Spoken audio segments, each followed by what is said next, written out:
बोल जयकारा बोल मेरे श्री गुरु महाराज की जय। बोलो श्री नंगली निवासी भगवान की जय। बोले सांचे दरबार की जय। श्री गुरु महाराज जी जब पाकिस्तान में विराजमान थे तो उनकी कुटिया में एक माता सेवा करने आती थी। माता ने अपने सेवा करने का एक समय रखा हुआ था कुटिया में। जब भी जाना अपने घर का काम करके सब जो भी परिवार के काम होते हैं तो घंटा 2 घंटा सेवा करने के लिए वो अक्सर कुटिया में जाया करती थी और महाराज जी से आज्ञा लेके सेवा करके तो घर आने की आज्ञा लेकर अक्सर वो आया करती थी। उसका ये जीवन का एक नियम बना हुआ था। समय बीतता गया, माता थोड़ा वृद्ध अवस्था में आ गई। उसके बेटे की शादी हुई और घर में एक सुंदर सुशील बहू आई। तो माता का शरीर अस्वस्थ रहने लगा। घर में छोटा बच्चा भी आ गया, कुछ टाइम पोता आ गया। समय बीतता गया तो कुटिया की सेवा ना के बराबर हो गई।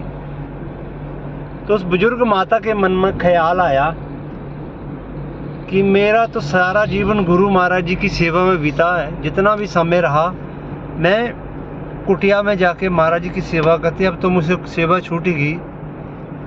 तो उसने अपनी बहू को बोला कि मैं काफ़ी समय से गुरु महाराज जी के दरबार की सेवा करती हूँ, शाम में 1-2 घंटा। तो क्या बेटा आप ये सेवा कर सकते हो या दरबार में जाके बेनती करके सेवा ले सकते हो? तो बहू ने कहा हाँ माता जी, सेवा श्री गुरु महाराज जी ने करवानी है।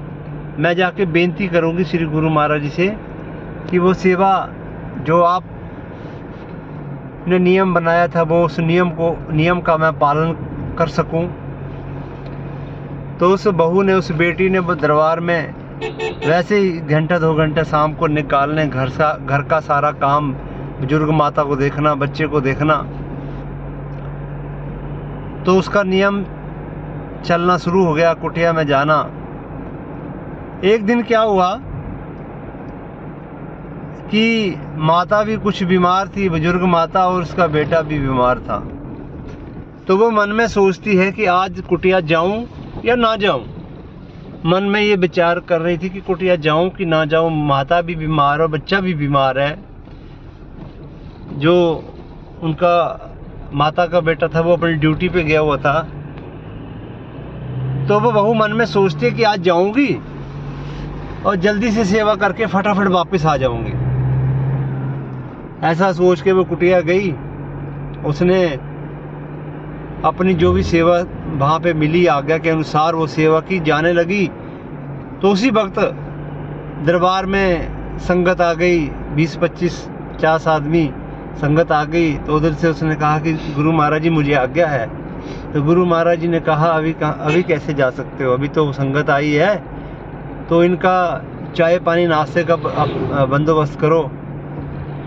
तो चलो गुरु महाराज जी की आज्ञा, उन्होंने वो सब लंगर वगैरह तैयार किया और खिलाया।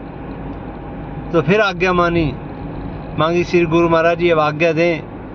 तो गुरु महाराज जी ने कहा बेटा वो बर्तनों की सेवा कर ली? नहीं महाराज। तो गुरु महाराज जी ने कहा कि आप वो बस बर्तनों की सेवा देख लो। कहाँ वो रोज 2 घंटे सेवा करती थी, तो आज उसको सेवा करते 5 घंटे हो गए। तो मन में एक बेचैनी सी हो रही थी कि पता नहीं आज मेरी सासू माँ का क्या बना, मेरे बच्चे का क्या बना। आज तो उसको बुखार था, मगर वो मन ही मन में सोच रही थी और गुरु महाराज की प्रार्थना कर रही थी, गुरु महाराज जी मेरी लाज रखना। तो जब वो कुटिया की सेवा से निर्मित सेवा समापित हुई तो उसने महाराज जी से आज्ञा मांगी, गुरु महाराज जी अब मुझे आज्ञा दो, मैं घर जाऊँ। गुरु महाराज जी ने कहा हाँ बेटी। प्रसाद लिया और घर के लिए तेज कदमों के साथ चलना शुरू कर दिया। और मन में घबराहट मची कि आज पता नहीं क्या होगा। क्या हुआ वो घर पे। तो वो आगे जाके देखती है कि उसका बच्चा जो बरामदे में खेल रहा है बैठा है, और उसके हाथ में मिठाई है, खिलौने हैं, गुड़ है। तो एकदम से बच्चे को उठाया और अपने सीने से लगा लिया कि तू यहाँ ठंड में बाहर बैठा हुआ है, तेरी दादी माँ कहाँ है? उसने कहा दादी अंदर है। क्या तू यहाँ क्यों बैठा हुआ है? तेरे को बुखार भी नहीं है? बुखार भी उतर गया। तो किसके साथ खेल रहा था? तो बच्चे होते हैं, भाव तो शुद्ध होते हैं, मगर उसके कहने का तरीका कुछ इस तरह से कहता था, मम्मी जब तुम सेवा करने गई थी ना, तो जो बाबा की फोटो आपने अंदर लगाई थी, बाबा मेरे साथ खेल रहे थे। सोचो उस वक्त उस बहन का, उस बेटी का क्या हाल हुआ कि मैं जिसके दर की सेवा करने के लिए मिन्नतें करती, वो मेरे घर की सेवा करता रहा आके। तो श्री गुरु महाराज जी बहुत दयालु हैं, बहुत कृपालु हैं। कहाँ वो 2 घंटे सेवा करती थी, वो उस दिन 5 घंटे सेवा में लग गए। तो वो तो संगतों की सेवा कर रही, तो गुरु महाराज जी उसकी सासू की, उस बच्चे की देखभाल करने के लिए पता नहीं किस रूप में आके, वो बच्चे को बुखार भी उतर गया, और गुरु महाराज जी ने अपने हाथों से उसको गुड़, जो उस समय की व्यवस्था थी, और लड्डू और खिलौने दिए उसको। तो वो फिर से वापस जाके दर पे गुरु महाराज जी का धन्यवाद किया। गुरु महाराज जी आपका शुक्रिया अदा मैं किस जुबान से करूं, किन शब्दों से करूं? मेरे नंगली वाले सरकार, मेरे सतगुरु हरिहर बाबा, मैं आपका शुक्रिया, आपका गुणगान किस जुबान से करूं? आपकी लीला का कोई अंत नहीं है, आपकी लीलाओं का कोई पार नहीं है। तो गुरु प्रेमियों, गुरुमुखों, ये श्री गुरु महाराज जी की एक छोटी सी लीला याद आई। हमारे पास थोड़ा समय था, गाड़ी में फ्री बैठे हुए थे, तो आज हम दुरांगला के पास